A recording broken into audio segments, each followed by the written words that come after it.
गम्भीर घटनाको विषयमा यहाँहरूलाई जानकारी गराउँदैछौँ।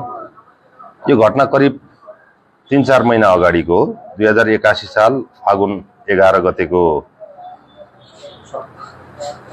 17 गतेको घटना हो। यो धनुषा जिल्ला लछुमनिया गाउँपालिका वडा नम्बर 5 बस्ने वर्ष 25 की अञ्जली यादव लाई निजकै श्रीमान वर्ष 40 को हरिराम यादवले कुटपिट गरी घरबाट भगाएको भन्ने एउटा जानकारी आउँछ।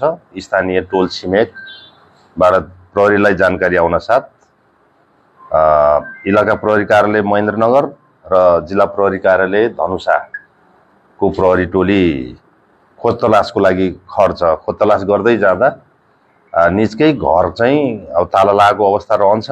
ताला लागेको ठाउँमा चाहिँ रितपूर्वक ताला खोली भित्र हेर्दाखेरि त्यो कुल पूजा गर्ने ठाउँमा चाहिँ अस्वाभाविक देखिन्छ। अस्वाभाविक त्यहाँ चाहिँ रिसेन्टली प्लास्टर गरे जस्तो देखिए पछाडि शंका लागि उत्खनन गर्दाखेरि निज वर्ष 25 की अञ्जली यादव मृत भेटिन्छन् र त्यहाँ के देखिन्छ त भन्दा उनको नाङ्गो अवस्थामा शरीर रहेको हुन्छ र निजको श्रीमान वर्ष 40 को हरिराम यादव र नाबालक बच्ची 9-10 महिनाको बच्ची पनि देखिँदैन। त्यति बेला चाहिँ हराएको हुन्छ। यसरी अनुसन्धानको क्रम चल्दै जान्छ।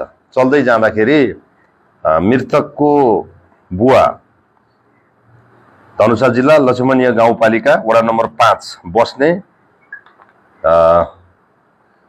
अञ्जली यादवको बुवाले चाहिँ निजकै श्रीमानले मारेको हुन सक्ने भन्ने किसिमको जानकारी प्राप्त भए पश्चात अझ प्रहरीले तदारकता साथ खोज तलास गर्छ। खोज तलास गर्दाखेरि गर्ने क्रममा आज मिति 2082 जेठ 8 गते बिहान 9 बजेको समयमा निज हरिराम यादव खजुरी रेलवे स्टेसनबाट चाहिँ इन्डिया जाने क्रममा जिल्ला प्रहरी कार्यालयबाट खटिएको प्लस इलाका प्रहरी कार्यालय खजुरीबाट खटिएको संयुक्त टोलीले निजलाई नियन्त्रणमा लिन सफल हुन्छ र हालसम्म निजको इनिसियल स्टेटमेन्टमा के देखिन्छ भन्दा अब निज चाहिँ भारततिर बस्ने, नेपाल आउने जाने, उतै मजदुरी गर्ने गरेको र निजले श्रीमतीलाई चाहिँ कुटपिट गरेर उनको हत्या गरेर त्यसरी गाडेको भन्ने कुरा निजबाटै खुलेको अहिले साक्षात्कार यहाँहरू हुन सक्नुहुन्छ उहाँसँगै